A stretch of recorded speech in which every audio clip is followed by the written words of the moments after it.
And when you knock us down, we're going to get up. And on the way up, we're going to bite a kneecap off. Go ahead and say it, Ed. Go Dragons! When I woke up this morning, I was feeling pretty dangerous. You like that? You like that? F it. Jamar's down there somewhere. The New Orleans Saints select Marcus Davenport. No! Splash Brothers. Yep. It's playoff. Keep going, Brace. The playoffs? Don't talk about playoffs.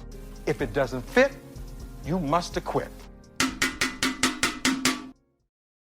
Make light of his injury, and I wish him well, but Penny is not worth a penny anymore in fantasy. And then the Geno revitalization has begun.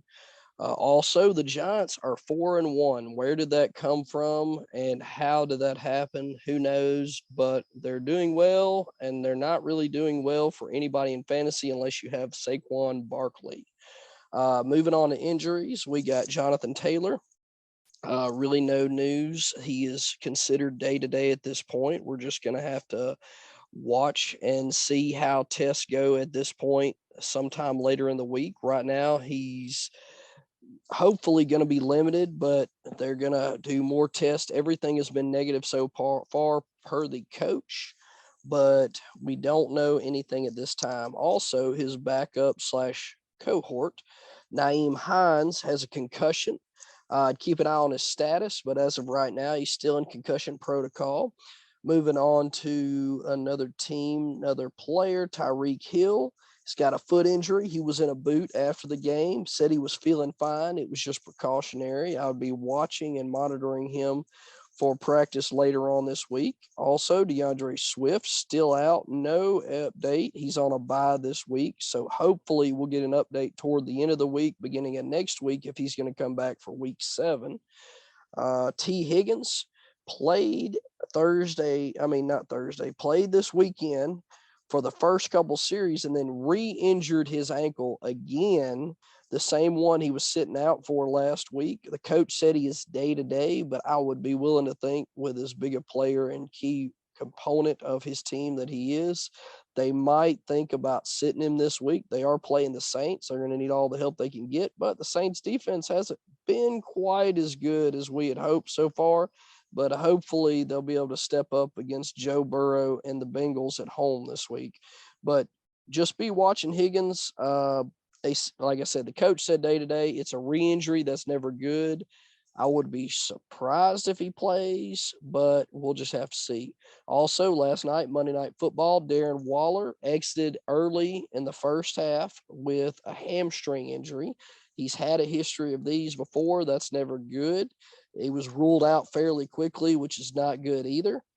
So we'll have to keep an eye on that this week, but I would be willing to expect at least a week missed with this injury and being ruled out in such a big game against Kansas City. Next, there's James Conner with a rib injury. I'm pretty sure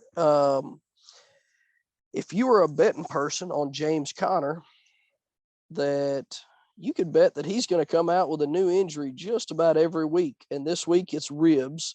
Coach said he checked out okay during the game, but never went back in. Has been undergoing tests. They've all been negative, but they're going to be cautious with him. I don't know why they're going to be cautious with him, because they're not winning with him. So, I mean, obviously, I really don't know what he means we're going to be cautious with him, like he's a key cog. I mean, he's a good player, but they weren't winning with him playing, so I don't know. We'll just have to see where that goes, but we're going to talk about his backup later on. Keenan Allen, hamstring. Coach said as of yesterday, he's day-to-day, no new update today. Maybe he comes back this week, hopefully for Keenan Allen owners. I know they miss him. Kyle Pitts, hamstring injury, got ruled out last week. They said it's not thought to be long-term, but there's no new update as of today. Jameis Winston ruled out last week with a back, hip, and ankle injury. No news currently as of today, but I'd be looking for him to return this week, at least get back in some practice. But we will just have to see. Michael Thomas was ruled out fairly early last week. No news. It's a toe injury. They did not say turf toe, but it's a toe injury. Michael Thomas is almost just as bad as James Conner at this point, where he gets a new injury every time he plays. But right now it's a toe injury. no news. Maybe he comes back soon. Maybe he just keeps milking this contract. I don't know, but he's definitely not helping us on the bench. Next guy, Russell Wilson. Now, this is a guy playing through some injuries right here, especially a quarterback with a right shoulder / lat tear. They said it's a I think it's a grade 2 strain, which is impressive that he's still playing. And he actually injured this halfway through the Raiders game week before this last Thursday. Tobacco is the best way I can put it, against Indianapolis. But he injured it against the Raiders a week and a half ago, halfway through the game, and kept on playing through it, and then played Thursday night, which would explain a lot of his poorly timed throws, and just you could just tell he's not himself currently. And this really explains a lot. The only bad thing for Russell Wilson owners, which you'd probably wish that they would just let him rest, but they're going to let him keep playing with this injury. What I've read and heard, it really limits his ability to throw the deep ball, which another thing is terrible for fantasy. But if you got Russell Wilson, the only thing I can tell you to do is sit him until he does something, or they say he's completely healthy and maybe you want to roll the dice then. But right now, got a lat injury. They said he's ready to play for this weekend, so he's going to play. But I would be looking to pick up a streamer until he is healthy. Pat Freiermuth has a concussion, got ruled out fairly early in the game this past weekend. This is his third concussion in 2 years, which is not good at all for Pat Freiermuth owners. Likely going to miss at least one game, especially with the NFL cracking down on concussion injuries. Next guy, Damian Harris with a hamstring injury. Apparently this happened fairly early in the Patriots game. He got ruled out quickly. I just read today that he is doubtful listed right now, but they expect him to miss several weeks with this hamstring injury. Terrible news for Damian Harris owners. Great news for Ramondre Stevenson owners, because after he left the game, Ramondre Stevenson went on to put up a heck of a stat line with 26 rushes, 160 yards, and 3 catches for like 25 yards. I would not look for that production every week, because you know that New England's going to have multiple running backs involved, but they're also big on running backs that they trust, and they really trust Ramondre Stevenson. I'd be looking for him to get at least 18 to 20 carries and at least 3 catches every game from here on out until Damian Harris comes back. Next guy, Chris Olave. He went out with a concussion last week against Cincinnati. Apparently was looking really good. It happened in the first half, which is pretty bad for Chris Olave owners because he's been on a roll. Good thing is, this is the first one he's had, as far as we know, has a chance to play this weekend, but with the NFL cracking down on concussions, could get ruled out sooner rather than later. I would hope for Olave owners they don't hold out until right before the game, but keep an eye on his practice. Even if he comes back and practices, just like Isaiah McKenzie, does not mean he'll play. He could still be in concussion protocol and practice on a limited basis. So he needs to clear concussion protocol before he can play. Next guy is Rashad Bateman with a foot injury. Happened about mid last week. Got ruled out fairly early. The coach stated today that he might be able to come back. Honestly, this is not very optimistic to me. Whenever a coach doesn't speak in optimism, which might be able to come back, to me is not very optimistic. I would say he's probably not coming back this week. I'd be ready to fire up somebody else off the bench. Next guy, Dalton Schultz, re-aggravated a PCL injury that he's been dealing with in the game and pretty much missed most of this game. He did return late in the game last week, but I would think that they're going to try to rest him up a little bit. They have a big game in the division against Philadelphia at Philadelphia, which is a pretty tough matchup anyway. So if you've got Schultz, I'd probably be sitting him looking to play somebody else just in case he's limited in the game. But I think he's probably going to keep trying to play. It's one of those things you can play with, but if you keep playing on it, you're going to keep re-injuring it. Best thing for him and his owners is for him to just sit out and let it heal and then come back. And hopefully when he comes back, Dak will be back and he can get going a little bit, because I know he's been pretty disappointing so far this year. Next guy, poor guy, I feel for him. It seems like this happens to him every year. Rashad Penny left with a left ankle injury. Turns out it ended up being a fibula fracture, which is going to probably need surgery. Either way, they've pretty much already ruled him out for the rest of the year. So this is going to end his season. Best wishes to him, and prayers and thoughts go out to him. Hopefully he can rehab it and come back stronger next year. But it's going to really boost the value of his backup, who we're going to talk about here in just a little bit. And last but not least, the guy who's been on this list all year, Dak Prescott, thumb injury. I read today that he will begin throwing at practice tomorrow, but I also read late last week he's going to need at least a full week of full practice before he is going to be ready to go. They've been winning with Cooper Rush, so they're not going to rush him back, although this week they're playing a hot Philadelphia team in Philadelphia.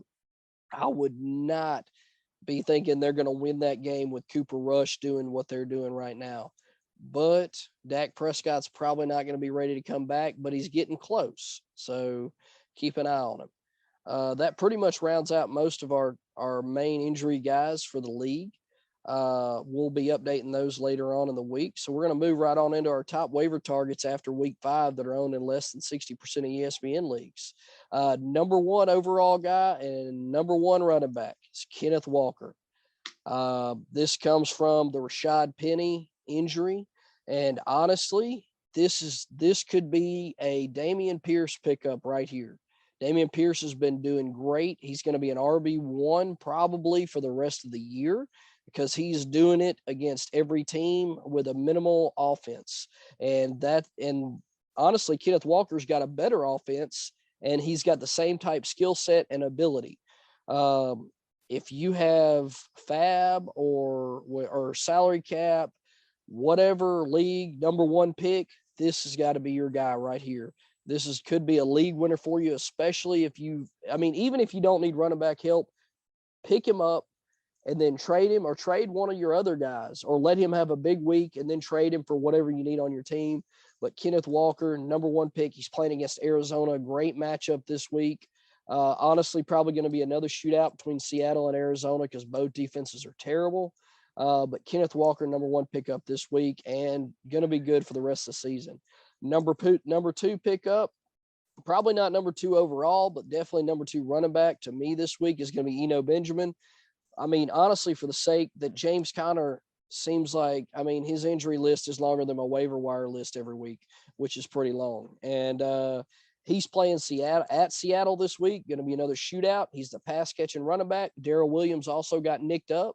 So even if they limit James Conner, I think Eno Benjamin's going to have a big week this week. I think you could pick him up, play him in the flex, even if James Conner plays. So he's my number 2 running back playing at Seattle this week. Number 3 running back, this guy honestly should not be less than 60% owned because he's already taken over the backfield at his team, and that's Brian Robinson for Washington. He's playing at Chicago this week. Pretty rough matchup, but where else can you find a number 1 running back on his team that's sitting out on the waiver wire other than Kenneth Walker right now? So if you have any waiver wire picks and he's out there, if you don't get Kenneth Walker, you don't get Eno Benjamin. And honestly, you could flip-flop Eno Benjamin, Brian Robinson, just for the sake that Brian Robinson's probably got more long-term value. But he's got a tougher matchup this week, which is why I put him at 3, playing against Chicago. Brian Robinson Antonio Gibson only got 3 carries this week, and Brian Robinson got 9. I know 9's not a lot, but they threw the ball like 50 times again. So, there's that. And J.D. McKissic's going to get a majority of the pass catches. But Brian Robinson's a really talented runner.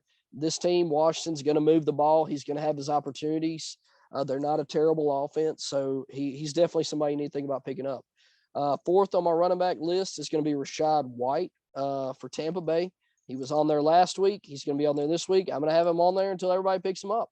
Honestly, this is Tom Brady's pass catcher. He's the backup to Leonard Fournette. And if something happens to Leonard Fournette like it did to Rashad Penny, he's gonna be another Kenneth Walker, another league winner, because he's running pretty well behind that offensive line. He's catching balls from Tom Brady. Tom Brady's throwing to his running backs a lot. And honestly, Rachaad White, he's been getting around 7 or 8 points every week. That's a flex-worthy player every week in and week out, because if he gets a touchdown, that's money in your flex every week. They're playing at Pittsburgh this week, which would be a pretty cush matchup. Pittsburgh's defense is not that great, and their offense is starting to come along with Kenny Pickett. So I would not venture to say that their offense can't move the ball against Tampa Bay's defense. Also, Rachaad White, if they end up getting up in a big lead, they're going to sit Fournette. They're going to try to preserve him as much as they can, and he's going to get work. So that's my number 4 guy is Rachaad White for Tampa Bay. Number 5 guy, honestly, probably not somebody long-term that I really like, but there's Tevin Coleman for San Francisco. Familiar with the Kyle Shanahan offense. They picked him up, put him in there, and honestly had a really good week last week. Let me pull up his stats real quick. He's not owned in hardly any leagues. Honestly, he's just kind of a streamer. They're playing Atlanta this week, was one of the worst defenses, run defenses in the league. Last week, Tevin Coleman, 8 carries for 23 yards. He got a touchdown against Carolina, who's a pretty decent run defense, but he also had 3 catches for 44 yards and a touchdown. 2 touchdowns last week. He's involved in the running and passing game. He's the backup for Jeff Wilson right now. And we all know that San Francisco runs the ball enough to carry workload for multiple running backs. They're playing at Atlanta, and I would be willing to bet if they get up, it's going to be the Tevin Coleman show, because they're not going to want to risk Jeff Wilson getting hurt, because then they'll be starting Tevin Coleman and then Jordan Mason probably. So Tevin Coleman down there at number 5, good matchup against Atlanta this week. Probably not a real long-term answer as some of their running backs start to get healthier, but he's familiar with the offense, and I think he could give you some fantasy points, especially while bye week's coming up. And then number 6, Deion Jackson for Indianapolis. He looked pretty good. Jonathan Taylor was out Thursday night, and he was one of the lone bright spots for the Colts against Denver. Put up like 13 fantasy points because Nyheim Hines got ruled out fairly early with a concussion this game, and he came in and kind of did it all. 13 carries for 62 yards. That's 4.8 yards a carry. And then 4 catches for 29 yards. 13 points against Denver.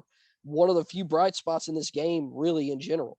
And looked pretty good doing it. Honestly, if for some reason this ankle injury lingers with Jonathan Taylor, I think they give the rookie a run in this offense, because he looked pretty good doing what he's doing. They're playing Jacksonville this week, kind of a tough matchup considering what they did to Indianapolis the first week, but he's definitely somebody, if you got the room, stash him. If something happens to Taylor and he gets ruled out, I think he's got potential to at least give you some flex value, or maybe RB2 if he gets a touchdown. And that pretty much wraps up my running backs for this week. Moving on to wide receivers. Number 1 again, he's going to be here until the cows come home or he reaches 60%. That's George Pickens. Good matchup, bad matchup, it doesn't matter. Played Buffalo last week. Still put up some decent fantasy production in PPR. He put up looks like 6 catches for 83 yards on 8 targets. That's 14 fantasy points. I mean, that's flex wide receiver 3, almost wide receiver 2 numbers, depending on how bad, your team's wide receivers are. But George Pickens, he's playing Tampa Bay this week. Honestly, the best way to move the ball against Tampa Bay is passing the ball, and because their run defense is pretty decent. So, and not to mention the offensive line's been so terrible for Pittsburgh. That's why Najee Harris has been pretty much garbage all year. They're going to have to throw the ball. And Kenny Pickett threw the ball for 320-something yards and 1 interception against Buffalo. So they're throwing the ball, and he's throwing it to George Pickens. So I'd pick him up, and I'd start him against Tampa Bay. Number 2, I got Rondale Moore. Got really involved in his offense this past week and pretty much made Dortch completely irrelevant. I think he's going to be heavily involved until DeAndre Hopkins comes back, which is about 1 more week. So if you need a streamer this week, I'd pick up Rondale Moore. They're playing at Seattle. Like I said earlier, it's going to be a shootout. Last week at Philadelphia, tough matchup. 7 catches, 68 yards on 8 targets, 13 points. He even had 2 rushes, only had -7, but he had 2 rushes. So honestly, I think you could do worse, and he could have long-term value. But I'd pick up Rondale Moore and play him against Seattle this week. He's my number 2. Number 3, we got Alec Pierce here. He's going up against Jacksonville, but honestly, Alec Pierce is one of those young, high pedigree rookie wide receivers coming out, and it just took him a little while to get going. But Week 4, 6 targets, 4 catches, 80 yards, 12 points. Last week, another lone bright spot for the game. 8 catches, 81 yards, 9 targets. I mean, outpaced Michael Pittman against Denver in catches and targets and yards. I mean, Matt Ryan's starting to get comfortable throwing the ball. So I got him at number 3. Kind of a tough matchup against Jacksonville as their defense has been pretty solid. But if they got to throw the ball, I think Matt Ryan's going to throw it enough to support Michael Pittman and Alec Pierce. So he's my number 3 this week at wide receiver. Number 4, got Michael Gallup. He's still kind of getting ramped up from his injury. This week he's got a tough matchup, but I think he's going to be really important for when Dak comes back. And if you got room to stash him, he could be somebody that help you out a lot through the bye weeks. Didn't really do a lot last week, but honestly, they're limiting the throws so much with Cooper Rush right now. I wouldn't think about playing him until Dak Prescott comes back. But last week, 4 for 44 against the Rams with 5 targets. I mean, I think Cooper Rush only threw the ball like 20-something times and 5 targets. I mean, that's a good target share right there. So Michael Gallup playing Philadelphia, don't like the matchup, but definitely somebody to stash. Now, another guy to stash right here, Josh Reynolds. He's on a bye this week, but the last couple weeks they've been kind of banged up. But honestly, Jared Goff has really been getting a good chemistry going with Josh Reynolds. The last 2 weeks, 8 targets, week 4 against Seattle, 7 for 81 and a touchdown. And then last week, 10 targets, 6 catches for 92 yards. And that was with Amon-Ra St. Brown back and playing in a limited fashion. So Josh Reynolds, definitely somebody that can help you out after his bye week this week as you go through buys. And then last but not least, another stash. This guy could be a game changer for you at wide receiver later on in the year, Jameson Williams.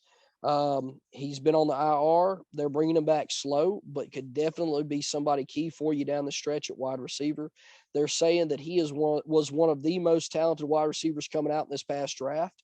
And considering some of the rookie wide receivers we just talked about, Pickens and Pierce, if this guy is more talented than them coming back into a Detroit offense that's throwing the ball as much as it is, I mean, and then you got Amon-Ra St. Brown taking away the number 1 number 1 corner, and he's playing up against the number 2 corner in this offense. When he comes back, he will kind of take away probably Josh Reynolds' role. So it might be somebody that you change out for him. But until he does come back, he hasn't started practicing yet. He's still on IR, but when they do bring him back from IR, he's got 20-something days for them to activate him. He can start practicing while on IR. So I'd keep an eye on him. If you got room to stash him, I'd pick him up over Josh Reynolds if you don't need somebody for the next several weeks. So Jameson Williams, somebody you need to think about picking up. That's my number 6 pick up at wide receiver. Moving on to tight end. Lord help us at tight end. God bless America. Who knows who's going to be the number 1 guy? But there is one guy. I don't like him every week, but I do like him in certain matchups. And honestly, if the team starts to use him like they do this past week, he could be a league winner for you, because not many tight ends have 30-something point fantasy upside except for Mark Andrews, Travis Kelce, maybe Darren Waller, but he's banged up now, and then Taysom Hill. Honestly, I mean, he's a boomer bust guy. He's as boomer bust as it gets, but I feel like that they're starting to work him in more because their offense is kind of struggling without Jameis Winston throwing the ball as much as he normally does. Andy Dalton's doing fine, but I think they're going to get Taysom Hill more involved just to get a spark for that offense. And honestly, that's what they need. They're playing against Seattle, kind of a not so great defense so far this year. If you need help at tight end, I think you could do worse than throw them at the flex.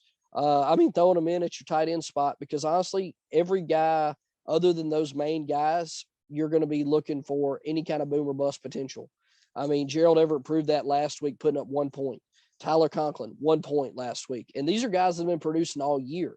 So, and Taysom Hill, I mean, he's the number 3 tight end for Pete's sake in fantasy right now because of his 2 monster games already. That would have probably won you your week in any league if you picked him up. So if he's available, go pick him up and throw him in your tight end position. He's playing Cincinnati, decent matchup. I hope they get him more involved. If they do, you're going to regret not picking him up. Number 2, Hayden Hurst. With T. Higgins' injury, Hayden Hurst has been more involved in Cincinnati's offense, especially the red zone, than ever. Had a great week last week with T. Higgins after T. Higgins went out.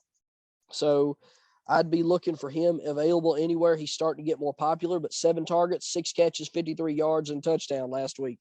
And this week they played New Orleans, a tougher matchup, but I feel like Cincinnati's offense is starting to get it going, which is not good for New Orleans defense, especially what Seattle did to them. But if it ends up being a shootout, Joe Burrow is going to throw the ball 50 times, and he's going to be looking for Hayden Hurst some. He's my number 2 at tight end. Number 3 at tight end, Tyler Conklin. He's going against Green Bay this week. Not a great matchup. Didn't have a great matchup last week, but New York is scoring the ball. They put up 40 points last week, and they're moving the ball well.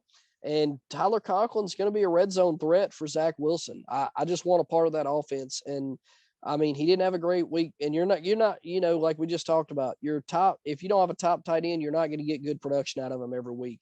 So he had a down week last week. They're playing Green Bay this week. It's at Green Bay, which you don't like, but honestly, the Jets were not expected to do as well as they did last week. And then they went into, I think it was, let me see. Yeah, they went into Miami and put up 40 and honestly embarrassed Miami, which Miami's not a great defense, but I mean, they really look good doing it. So I don't know. I got faith in this offense. They look like they're turning it around for their team. Green Bay has been underwhelming so far. So I say you still pick up Tyler Conklin if he's available and fire him up if you can't get Hurst or Hill. Somebody else I really like, Evan Ingram. I had him on here a couple weeks ago. I took him off because he didn't look good. Here he is back again because he had another good week with Jacksonville. And honestly, Trevor Lawrence is still trying to figure out who he really likes to throw too much when they take away Christian Kirk. They took away Christian Kirk this week. He went to Evan Ingram. If teams start to do that more, you're going to wish you had Evan Ingram on your team because he's an athlete, and Trevor Lawrence seems to feel comfortable throwing him the ball. He had a good week this past week. Let me get some stats for you here. They didn't look as great as a team, and Trevor Lawrence looked like he was struggling, but he definitely got the ball to Evan Ingram against Houston. 10 targets, 6 catches, 69 yards. You get anybody that gets 10 targets, you gotta target them as a tight end streamer. They're playing against Indianapolis this week. They played well against them last time, so I would not hesitate to pick him up. It looks like last time Evan Ingram played Indianapolis, 8 targets, 7 catches, 46 yards. So that was earlier in the year. I'd pick him up, fire him up. Next guy I want to talk about, Gerald Everett, number 5. Had a down week last week, but he's had a pretty good track record with Justin Herbert. I would not give up on him yet until he has another down week. They're playing Denver at home, though. Not a great matchup, but honestly, the Chargers offense is starting to get it going. Even if Keenan Allen comes back this week, I think you could do worse and fire it up at Gerald Everett in your tight end spot. But that's why he's all the way down at number 5. And then last but not least, this is kind of a late, deep streamer, and there's kind of a 2 guys if one's out, but it's Cade Otton for Tampa Bay. All right, this guy seems to have gotten Tom Brady's attention and gotten his trust, honestly, because Tom Brady targeted him 7 times last week against Atlanta. He had 6 catches for 43 yards. And don't forget, Tampa Bay's wide receiver core is kind of back. Now, Cameron Brate was out. So that's where I would say if Cameron Brate's out again, I'd think about picking up Cade Otton against Pittsburgh. I don't know Brate's status right now. I'm going to look up his injury, see if they've updated us. Honestly, he had a concussion. He's had a history of concussions, so he could be out again. They have not updated anything on that, but if he's out, I say pick up Cade Otton and fire him up if you need a streamable tight end against Pittsburgh. Because I think Tampa Bay is going to score the ball, and I think they're going to throw the ball, and they're going to get many opportunities, and he seems to be a red zone. He's a big tight end, and we know Tom Brady likes to throw to his tight ends in the red zone. If Cameron Brate comes back, he's only owned in 1.5% of leagues. Fire him up and play him in your tight end spot. But either one, that's my number 6 spot, Cade Otton or Cameron Brate. Moving on to quarterbacks. Number 1, never thought I'd say this in my life, but number 1, waiver wire pickup at quarterback will be Geno Smith. I mean, the dude did it against the Saints defense, who's they're no slouch. Honestly, with what he did last week, he moved up to the number 5 quarterback position. Maybe he is breaking out late. I mean, we're talking over 20 fantasy points in 4 out of 5 weeks. And then the last 2 weeks, he's had 37 and then 42 against the Saints. I mean, and he's running a little bit. He's throwing a lot. He's hitting big plays. He's got the talent on offense to get it to. So I think you got to go and pick up Geno Smith, and he could be somebody that you start over just about anybody else streamable right now. And he could definitely help you out in your bye weeks. He's playing against Arizona at home this week. So I think he's going to put up a lot of points. And I think he's going to be somebody to help you out long term. Next guy, Jimmy Garoppolo, pretty much just a bye week fill-in. Had a good week last week, playing at Atlanta this week. I really like the matchup, just a streamer. But Jimmy Garoppolo, he's another guy. He's a manager, but he's got the weapons to get it to that can put up a lot of points. Playing at Atlanta this week, I like the matchup. Definitely somebody you might want to think up picking up if you got a quarterback on bye this week or in the future if they got a good matchup. Number 3, Trevor Lawrence. I still got faith in him. Didn't have a good week this past week. Playing at Indianapolis this week. Had a good week against Indianapolis the last time he played him. That's why he's number 3. He's got the talent. He's got the coaching. He's got the weapons. He's just still trying to figure it out. But I got Trevor Lawrence at number 3 playing at Indianapolis in the Dome. Number 4, honestly, he's a pick up and stash because a lot of people are going to drop him if you need help at the bye. I'm not giving up on Jared Goff. Completely called in sick this past week. But I still think that offensive line is too good to give up on. Swift is going to be coming back. Amon-Ra is getting healthy. Jamison Williams will be coming back. Josh Reynolds has got some chemistry. He's still got Hodgson. I mean, it's just too much good stuff going on to give up on Goff, especially with bye weeks coming up. I say you pick him up and stash him for in the future while he's on bye right now. Number 5, Carson Wentz. Honestly, for them losing last week, had a big game, big splash plays. They're throwing the ball a ton still. Tough matchup at Chicago this week because their defense is a lot better than their offense. And Carson Wentz turned the ball over. But honestly, he had a tough matchup last week, and he still put up a fair amount of points. So I think they're going to throw the ball a lot. And he might not win the game, but I think he's going to put up enough fantasy points to help you out if your quarterback's on bye or if they're injured. Number 6, Zach Wilson at Green Bay. Not a great matchup, but they're putting up points. And Zach Wilson seems to be taking a step forward. Another quarterback with a lot of talent around him. So I think he's somebody you just can't ignore. Last week only put up 14 fantasy points, but he didn't have a passing touchdown. And they scored a ton of points, which is shocking. Breece Hall seems to be breaking out. All it takes is for him to check down to him and him break a couple runs. He's still got Garrett Wilson. He's still got Elijah Moore. Still got Corey Davis. I mean, ton of talent around him. Playing at Green Bay. If Green Bay's offense really starts scoring against the Jets, they're going to have to throw the ball more. And I really like Zach Wilson's chances to put up some points against Green Bay. And I think you could do worse on streaming and in the future if you're trying to pick him up. And then the last guy, last but not least, kind of a tough matchup, but I just want to see him get it going before I move him up higher. But I'm a big fan of this guy, Kenny Pickett, playing at home against Tampa Bay. Honestly, I think he's got some juice going. First at home game where he's starting. Tampa Bay's offense, the only way you can beat them really is to pass the ball, and they're definitely not going to run the ball to beat them. Put up 327 pass yards last week and threw the ball 50 times against Buffalo's defense because they were down from the get-go, honestly. But Tampa Bay is going to score, so they're going to have to throw the ball some more. He's got the weapons at least to throw to. I hope he throws to Najee Harris some more because I really think they're not utilizing him enough in the passing game.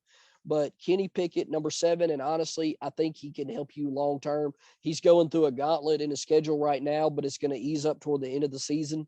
And he also runs the ball a little bit, and we all know that helps a lot in fantasy.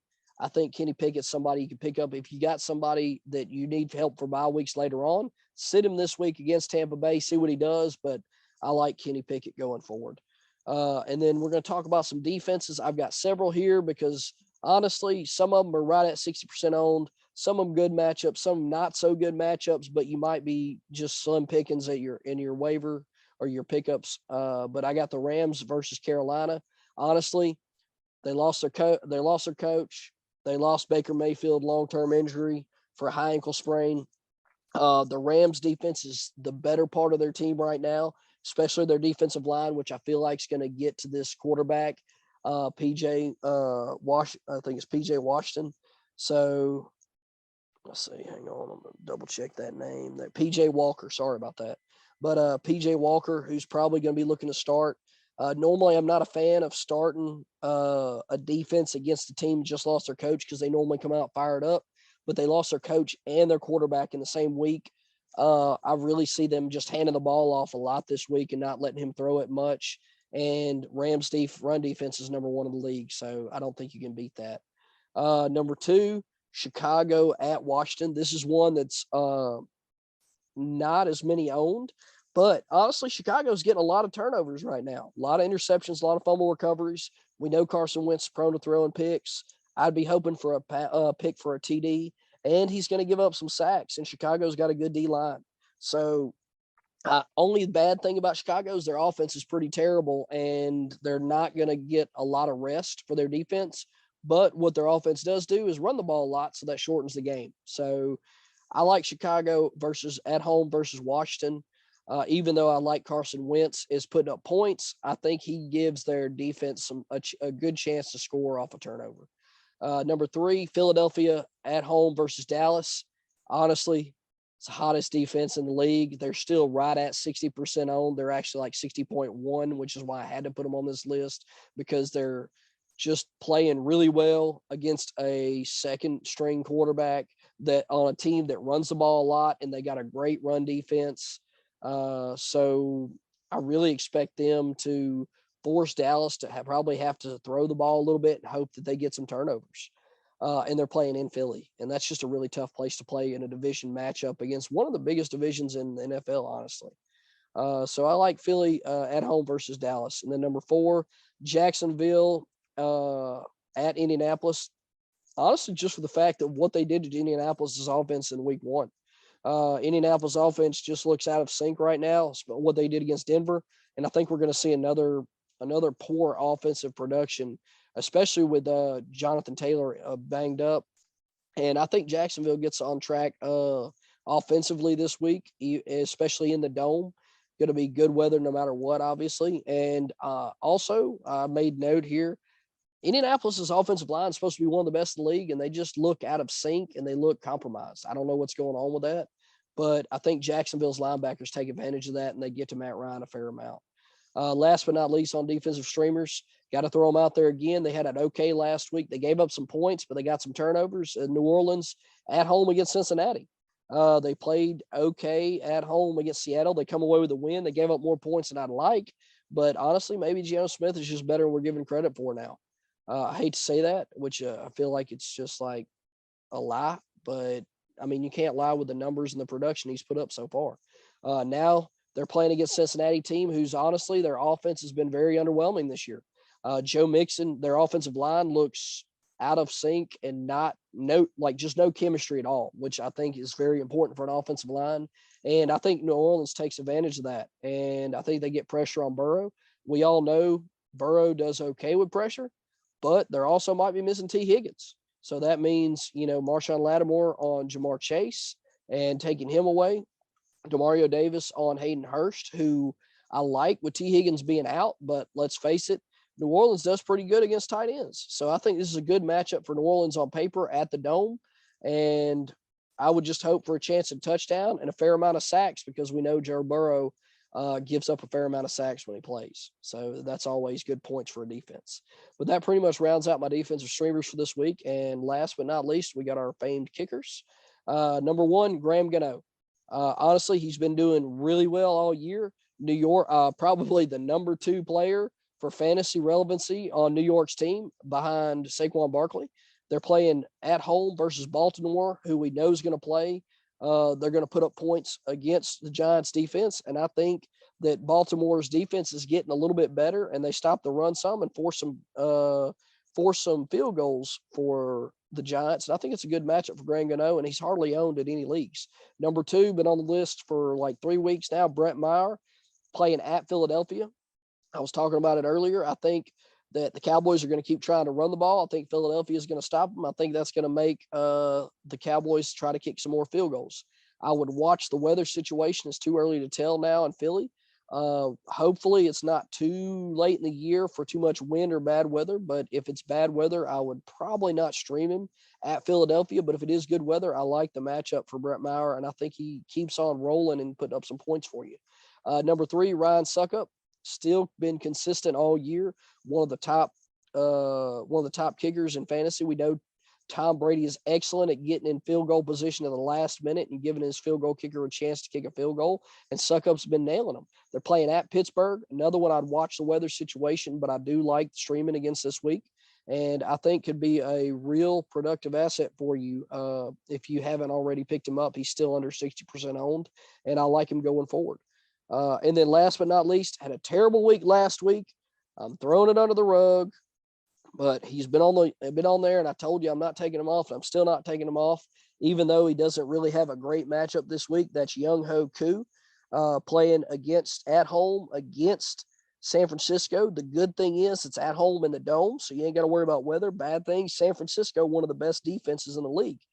He dropped down to the number 5 kicker, and it's not a great matchup, like I said, but I feel like you could do worse than Young Ho Koo because they're going to kick the ball. He kicks it extremely accurately in a dome.